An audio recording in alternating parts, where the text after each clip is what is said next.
Good day. I'm going to be talking about machine learning, data science, NLP, and big data. Broad spectrum of topics, and which I can say comes under the purview of the cognitive melting point. And my name is TMV Ganesh, and I'll be speaking on this topic. Before I actually start, I would like to say that I've taken a lot of material from the following courses, MOOC courses: machine learning from Stanford at Coursera, statistical learning, the online Stanford course, and data science and engineering Spark, and the data science specialization from GHU. So let's get started. Who are the alchemists? Back in the 10th century, there were a group of people who proclaimed that they could convert any base metal into gold. They were known as the alchemists, and they claimed that they could convert lead into gold.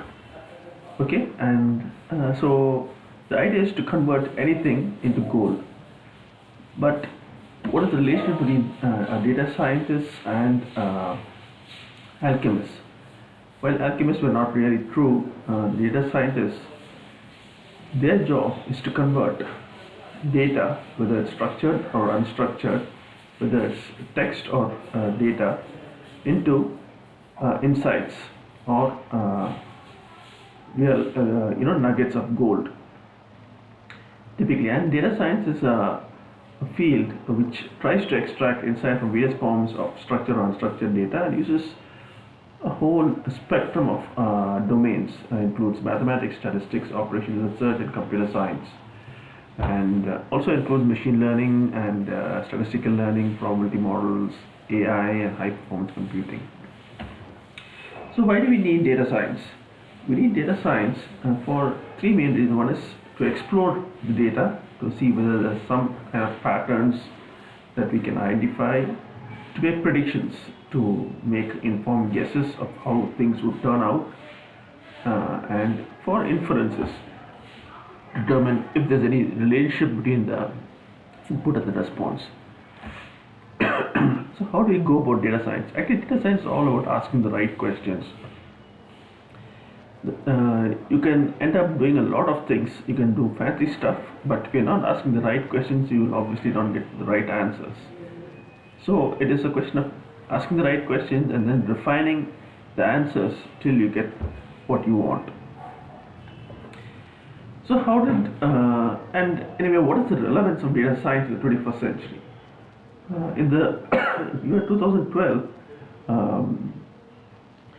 there was an article in the Harvard Business Review which stated that data science is the sexiest job of the 21st century. To a large extent, it is true. It is one of the hottest fields, and there is some real cutting-edge research going on here with deep learning, etc. There's another interesting article on the unreasonable effectiveness of data by Peter Nordvik, who works at Google and used to be a Stanford professor.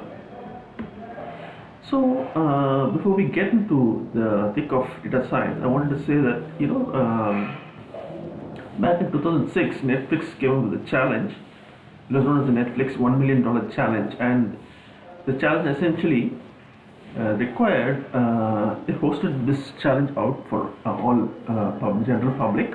The challenge was to come up with a recommendation engine that could predict the ratings of movies for customers, and they provided a training data of 100 million movie ratings that 480,000 people had given. And the challenge was that the user had to come up with ratings of movies which the users had not seen. And the important thing was that the rating had to be 10% better than the in-house software. Actually, they had a good software which did a fair amount of recommendation, but they wanted users to come. So, in fact, this went on for almost a year. There were many solutions which came up. Many were close, but it took quite some time before the final solution came, and it was a global team, and they used multiple algorithms to come up with this So the difficulty is not in coming up with a recommendation engine which can do reasonably well, but the difficulty in data science is coming up with a high degree of accuracy. And here the bar was that it had to do 10% better, that is, the error rate had to be 10% less in the case of the users. Data science is not new, it has an old history. So in the 9th century, Legendre and Gauss published papers of least squares, which we'll be studying, and then Fisher came up with linear discriminant analysis. In 958, we had the first initial start of the perceptron and the neural networks, which was extremely popular. And then in 1970s, we had the generalized linear model and generalized additive model. And in the 1980s, there was a renewed interest because Yann LeCun, he's one of the pioneers in neural networks, deep learning networks. He was able to predict use handwriting recognition up to almost 99.99% accuracy. And then the major breakthrough came in the year 2008-2009 when deep learning and recurrent neural networks and convolutional neural networks were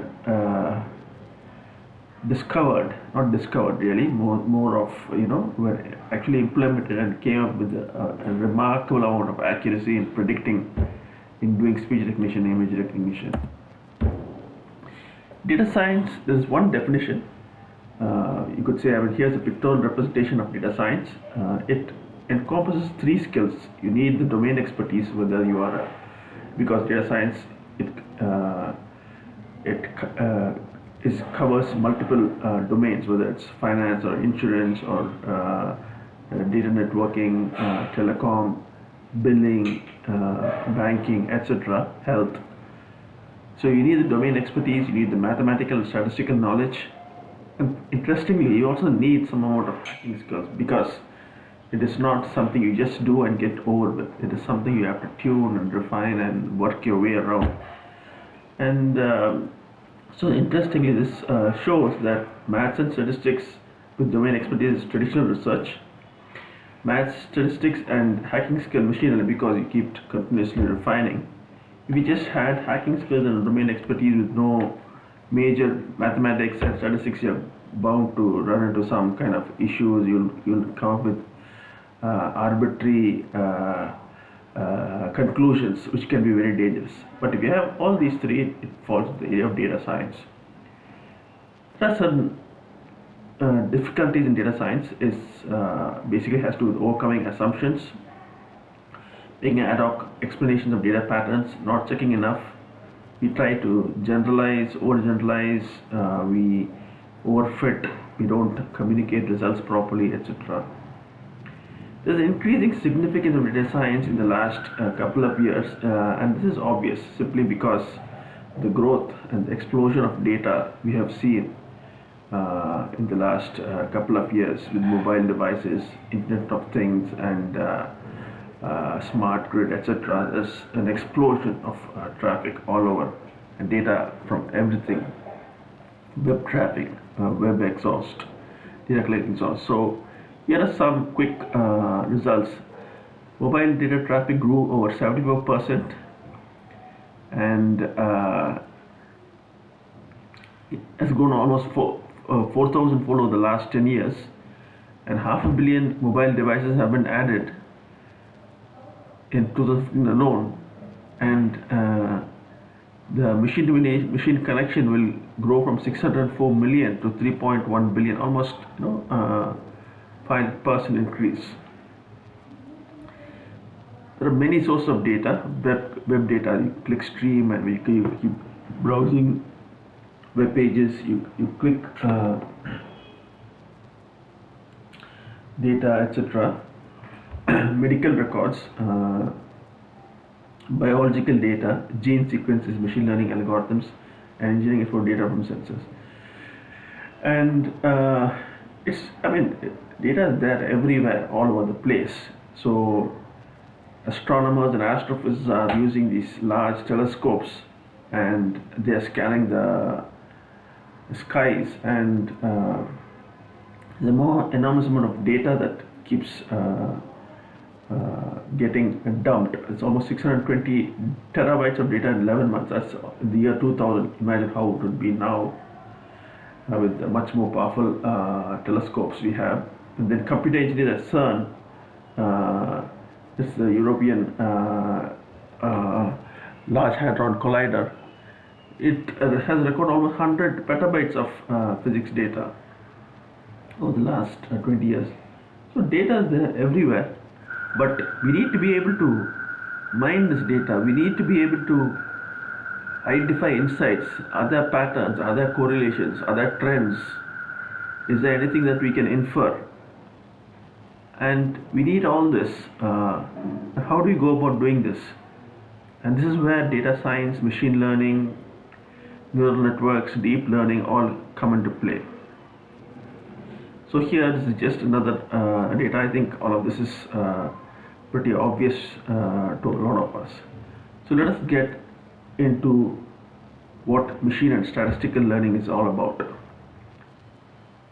At the outset, I would like to say there are two things that we need to keep in mind about machine and statistical learning. There are two types of learning. One is known as supervised learning, and the second is unsupervised learning. So let's first look at what is supervised learning. Here in supervised learning, we have a dependent and an independent variable. That is, we have inputs and you have an output. This sort of problem is also known as a regression problem. Basically, for example, you have a lot of data about houses, the area of the house in square feet, and the prices of the houses. You can plot this. Now the question is, given a particular square feet of the house, can we predict the price? This is a very simple problem. It just depends on one variable. This is also known as a variable or a feature or a predictor. Okay. There's another type of supervised learning where you're not trying to predict a particular value, a continuous value, but you're trying to predict a particular class. So for example, you want to predict whether a breast tumor is dangerous or not. You have data about the tumor size and the age of the patient, and you have plotted them, and you also know what size and which tumors were actually cancerous. So all these O's here signify that they were not cancerous, and the X's actually specify cancerous. By looking at this data, it is obvious that we can actually draw a line to separate this out. Of course, you have X here, cancers in this, but by and large, this division would give a fairly meaningful separation of cancers and non-cancerous tumors based on the tumor size and age. This is also known as supervised learning, because you know the output, you know whether the tumor is actually cancerous or not cancerous, and you have plotted it, and you are able to get the thing. So here's another couple of other examples. For example, you have the age of different people and the wages they have earned. So you can plot them, and you can try to draw a line which best represents a relation between age and wage. Here you can see there's a curved line. You can see that as the age increases, the wage increases, but after a point, the wage kind of flattens out and then kind of decreases. Similarly, here you have some other plots over here. So actually, when it's looking at it, some of the things are fairly obvious. But the question is, as a human being, we can actually look at it and kind of perceive a pattern in that. We can perceive the trend. We can see a lot of things. But can we make a machine to do that? The answer is we can, and this is where machine learning actually comes into play. and the formulation of this problem is fairly straightforward. So for example, in the example where we had the area of the house in square feet and the price, we call this area of the house as the input variable, that is the feature or the predictor, what is used as the input, and the output is what is the output of the response is your price. So you want to know what is the price given a square feet. So the input is known as input or predictor or feature, and the output is known as response or dependent variable, etc. So what we want to do is we want to find a function f of x which kind of represents this relation between the square feet and the price of this house. Okay, let us assume we can we have a function like that. Similarly, in the case of the breast cancer, there is a classification problem. We have the age and the size, and we want to find how we can separate these two groups. Okay, so so that is the problem in this classification problem. Also, just a quick note that for example, the square feet and the price, these are all continuous variables, but you could also have quantitative variables where you could have qualitative variables. So you could have, instead of them taking continuous value, it could be discrete. It could be male or female, or it could be, it could be a brand of a project. It could be a cancer diagnosis. 3 different types of cancer diagnosis, that is no leukemia or acute lymphoblastic. In 3 different classes, right? Or different shoe sizes, or 4, 5, 6, 7, 8, or different. You just want to classify them. Okay. Now let us look at linear multivariate regression. So as I said, we have the predictor and the response. The predictor is the input and the response is the output. So we assume there is a function called fx which actually does faithfully represent what the y is, and we add a small error term known as epsilon. Okay. Now f is known as the hypothesis function, or it is known as the function estimate, or is also known as the hypothesis function. Why do we need to estimate f? We need to estimate f because if we are able to represent this relationship between the input and the response, then we can extrapolate it and make predictions in for the future, or we can also use it for inferring, given something intermediate value, what would be the price, right? So that is known as as I said, it's an estimate function, also known as a hypothesis function. And there are multiple methods of determining this estimate or this hypothesis function. One is the parametric method, and the other one is non-parametric method. So the parametric method, we just assume it's a equation of a linear form. Here is the linear regression we're going to use. We assume that this f of x, this estimate function or the hypothesis, can be represented as the equation, where x1, x2 up to xp are your features. For example, square feet of the house. If you look at if you're looking at something like education and seniority, and beta 0, beta 1, and beta 2 are coefficients you have to determine, right? So if you know the coefficients of the house and you know the features, that is, you know the square feet, you can just put the coefficient and you can get the output, right? So you can also represent this typically this area because you have a lot of features and you have output. It's very easy to represent this in a matrix form, where we say this estimate function x is beta transpose into x, where x, this beta transpose is a vector, right? So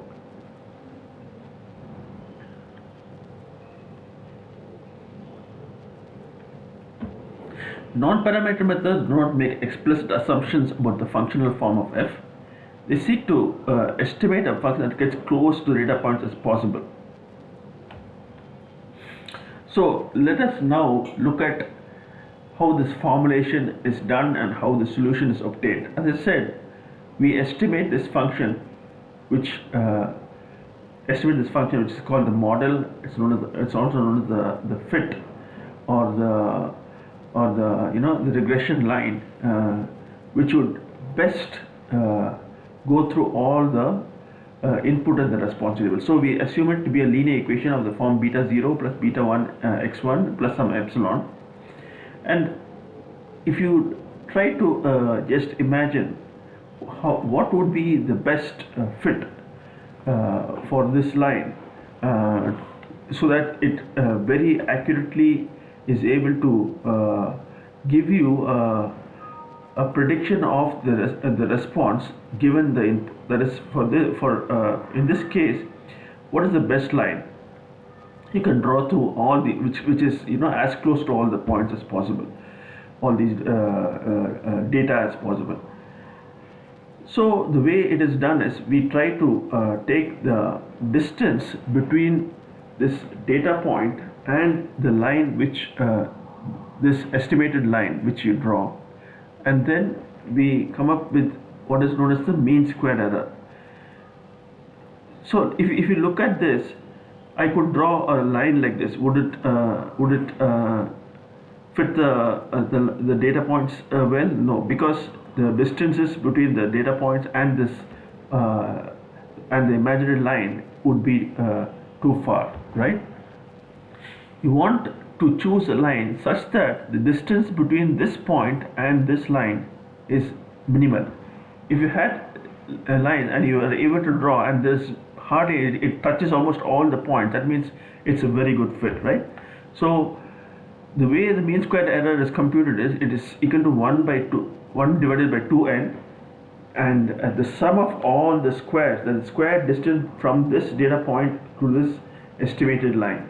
We wonder why we are taking this squared error, that is, instead of just the difference from the point to this estimated line. The question is, if we just take the distance, if you take this distance, you can consider this as positive and this as negative, then what would happen is, if they cancel out, you would think that is the best fit. But unfortunately, it is not the best fit, because you are cancelling out the positive and the negative. You want it to be in such a way that the magnitude of the distance between the different points and the estimated hypothesis line is as small as possible. So we take the square, because then you would just take the magnitude and you square a negative number, it's going to give a positive. It's going to give a positive number. So you take the sum of all the distances, square it, and you add it up, and since you take the average of this, so divide by 2n, that's not the mean squared. Now what you need to do is you have to find that line which minimizes this mean square. That is the key point. This hypothesis function which you are trying to determine should try to minimize.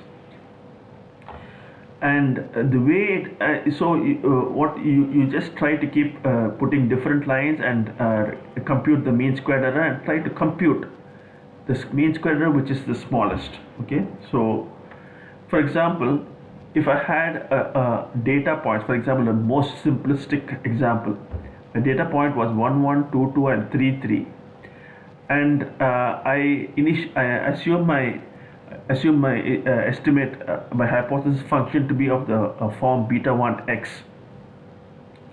Now when beta 1 is equal to 1, then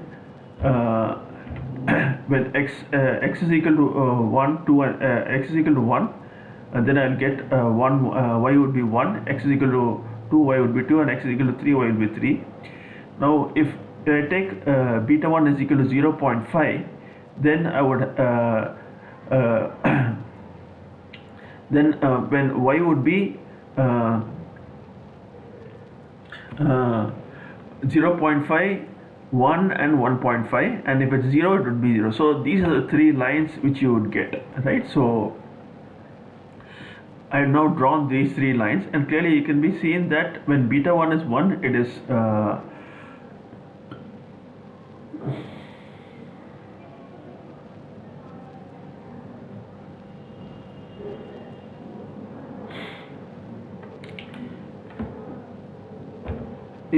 so what we are trying to do is we are trying out different hypothesis functions. One is for different hypothesis functions. One is beta 1 is 1, beta 1 is 0.5, and beta 1 is 0, and we draw these three lines. But clearly it can be seen that when beta 1 is 0, the distance between this data and this line, if I take the square distance, then it is going to be very large. The square distance would be smallest when beta 1 is equal to 1, but we need to prove this, and how that is done is, so for the three different values of beta 1, that is 1, 0.5 and 0, we compute the mean square error. For the first case where it is, and we do that by with the formula 1 by 2n, and we sum the square between the estimated function and the real data value. So in our case, yi is either 1, 2 or 3, and the estimate is what we get from computing beta 1x. So when we do that for beta 1 equal to 0.5, it is 1 by 2 to 3 data points. The first one is y1 minus 0.5 into 1, y2 minus 0.5 into 2 squared, y3 minus 0.5 into 3 squared. It is 1 by 6. y1 is 1 in the first case, so 1 minus 0.5 the whole square, plus 2 minus 1 the whole square, plus 3 minus 1.5 the whole square, which is equal to 0.583. That is for our estimated function where beta 1 is 0.5, we get the value 0.58. Similarly for beta 1 equal to 1, if we substitute the values, the mean squared error would be 0. And when beta 1 is equal to 0, the mean squared error is 2.33. So if you plot these three, you will find you get a parabolic shape as beta 1 changes. And obviously the best line is when beta 1 is equal to 0, as we can see that exactly the mean square error is the minimum, and it actually directly passes through all the data points. That's the best fit. But we need to be able to do, we have done it manually, trying to use different values of beta 1 and trying to identify the best fit. But we need to be able to do this in a way that can be done by computed, and the way it is done is an algorithm known as the gradient descent. So what the gradient descent does is it tries to minimize the functions. First it picks a random set of parameters and computes the mean squared error, and then it will look around and try to search for the next combination that will take it down the most. So before we go there, typically what happens is when you have, for example, a two input variable function theta 0 and theta 1, or you have two input parameters, then this cost function, that is, or the mean square error, typically has this kind of a kind of hill and valley kind of shape, and we need to find the lowest point, that is the minima, the valley, the lowest local global minima. So, and the method uses the gradient descent. So we start at some particular point, and then we check the slope on that point, and then try to move towards the minimum. We pick a random combination, well, look around, so the next combination that will take us to this minimum. Sometimes it is possible that you may not actually reach the global minimum, which is, let's say, theta, this one point here. You may reach some local minima here, but there are techniques to be able to handle that. So here is the gradient descent algorithm. It's an iterative algorithm. So when you are trying to compute the value of the parameters, let's say beta j, you have beta 0, beta 1, beta 2 up to beta n. Here you take some, for any beta j, it's computed as beta j minus alpha, where alpha is the learning rate and the rate of change of the cost function with respect to that particular feature, that coefficient beta 1.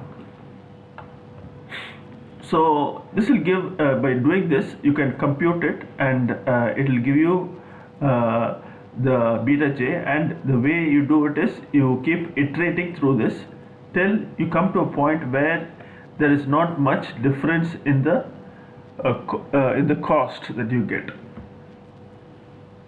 So for example, if you take a simple function like this, let's say you start at point A, you'll find the slope here is actually positive. So dj by d beta j will be positive, and you're actually, when you multiply it by the learning rate, it's a positive number, and you are subtracting beta j with a positive number, so it will get smaller. So it will keep getting smaller and smaller up to the point you will actually reach a 0. So that's the gradient descent algorithm.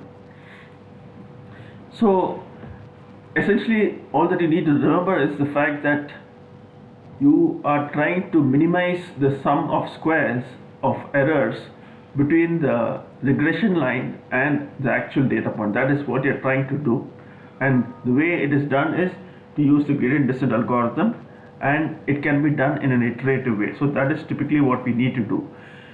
Now there are certain, of course, it is not there, it doesn't mean that we have solved everything, we are able to get a regression line and that's it, that's not the end of it.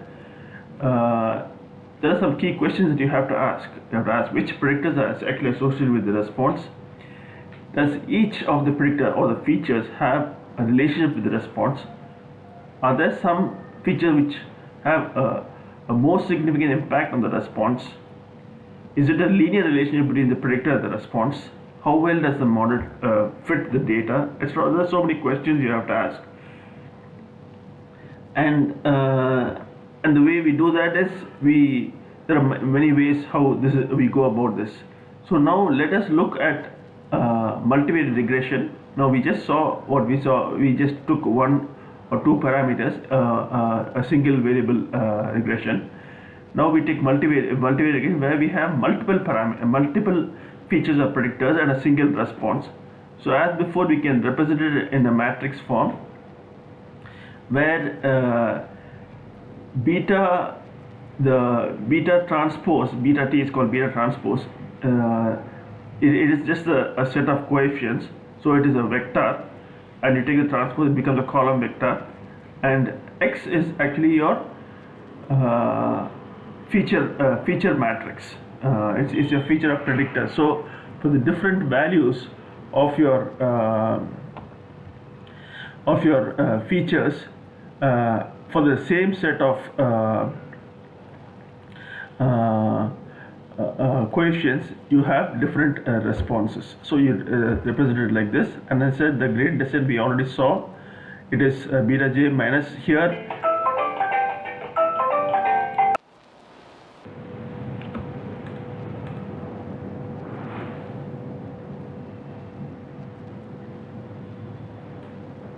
So we take the gradient descent as before. It is beta j minus alpha. It's actually dou j by dou beta j, the partial derivative of the cost function for the different coefficients with respect to a specific coefficient. So for example, let us say you're a statistical consultant, and you have been hired to provide advice on how to improve the sales of a product. So if you're in the marketing department, typically they will be trying to increase, when they're trying to introduce a new product, you will try to advertise through multiple channels. So typically you would advertise through TV, radio, newspaper, maybe you put billboards, and there are multiple ways you could do it, and there are expenditures for each of this, and we need to see capture the total sales and then determine what is the best model that we can use to predict the sales of the product based on this three media. So the advertising data consists of the sales of the product in 200 different markets, and the advertising budget for the product in each of those markets is given, and we can plot them, each of them separately. And so for example, TV, you see that the sales,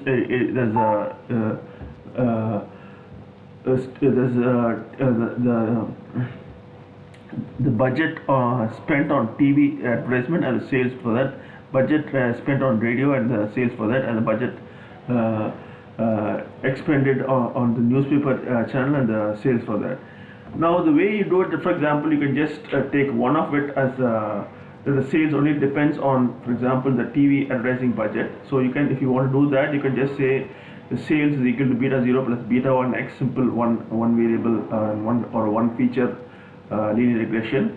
So for example, sales is equal to beta 0 plus beta 1, the budget on the TV, and you can try to estimate that. So if we do that, typically in almost all languages, Python or R, it's a very simple and straightforward function.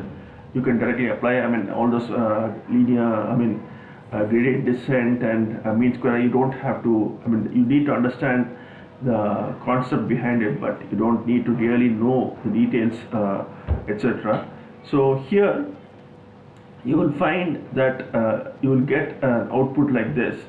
Essentially what this is saying is, this is per dollar. So if you take $1,000 TV advertising budget, it is saying that an increase in $1,000 in the TV advertising budget is associated with an approximate increase in the sales of 50 units. If there were no advertising in TV, the intercept will say what would be the sales if there was no advertising. That means it is 732 units. We can take all the three feature vectors or all the three variables and then compute the sales. So you take it for all those 200 different markets. The what is that? The budget for TV, budget for radio, and budget for newspaper for each of those 200 different markets, and the sales in those markets. So you have a big matrix of budget and sales, and then you can use regression and you can compute that. Typically, it will give you a set of output. And the key thing, what this is essentially it is trying to say is, you have to interpret this that this, for a single dollar, the sales, single dollar expended in advertising, the sales is equal to 2.939 into 0.46 per dollar spent, or you can say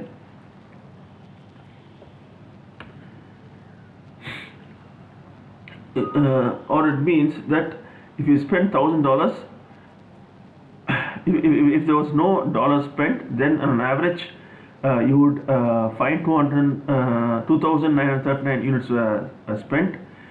For every $1,000 spent, keeping the budget of the other two constant, 50 units will be spent, would increase by 50 units. Radio is much better. You can increase the sales by about 200 units, and for every $1,000, only one extra unit is spent because of newspaper advertising. So some of the key questions you would ask is, which of these, what is the relationship between advertising budget and sales? How strong is the relationship between advertising budget and sales? Which media contribute to sales? How accurately can we estimate the effect of the medium on sales? How accurately can we predict the future sales? Is the relationship linear? Is there a synergy between advertising media? And to that, we can interpret the results. As I said, you don't have to do any lengthy calculations for these. Typically, languages like R and Python have packages for doing all these regressions and all that. It's a single line. You just give the data and the input variables, output variables. It'll just spit out all the things for you. So it gives you this. One key thing you would have to see is, all of these have a significance. This just says what is the standard error in this measure. That's approximately plus minus, you would say, right? So that is how much it is. The p-value is what is known as is a pretty significant measure. It essentially says that if it is very low, if the p-value is very low, then it means that it is statistically significant. This variable is actually statistically significant, TV and radio. Whereas if it was, that is, if it's in the order of 0.0001, whereas if it is as high as this, it means that this this variable or this feature is not significant for the response. And there is an interpretation of the p-value, that is, the smaller the value, it means that feature, it cannot happen by random chance. So this is where it becomes important. Like, I mean, once you have determined your regression and you have created a model, you have to look at the p-values, and then if there's any variable where the p-value is high, then you can drop the that particular variable, since that is not really effective in the response. So that is how we do our thing. So our model need not actually need not require the presence of this variable. So we can actually create a when you are trying to create a regression, we can refine a model by just making it depend on TV and radio alone.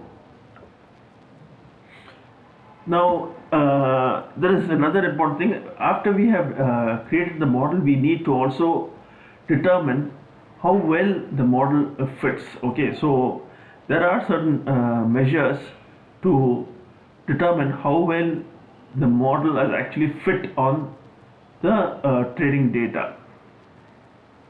There's a quantitative measure, and one of it is known as the root standard error.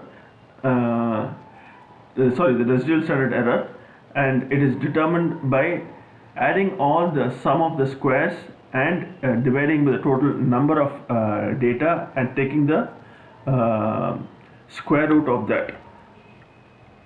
And so here we see the residual standard error is 3.26. Okay, so hence in actual sales, the market deviates from the true regression error approximately 3,260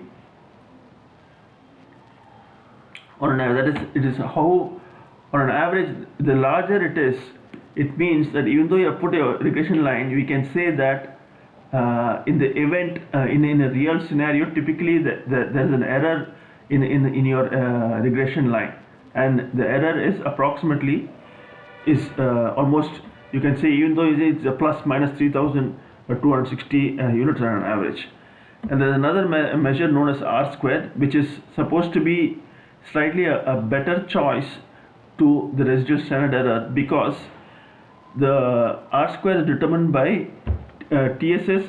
See, this RSE is actually dependent on the output variable. It is a function of the output variable, that is, it is of the order of yi minus yi squared. But here, this, since you are taking TSS minus R, TSS is actually the total sum of squares. Basically, it just says how much the data varies around the mean. So it is actually the response varies around the mean of the response. So it is, if you imagine that you have y varying between this, and you take the mean of that, how much it is spread around that, right? So that is what it's trying to determine.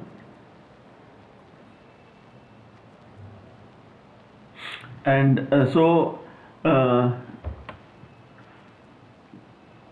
since you have TSS minus RSS over TSS, this will be actually a value between 0 and 1, and the closer it is to 1 indicates a good fit.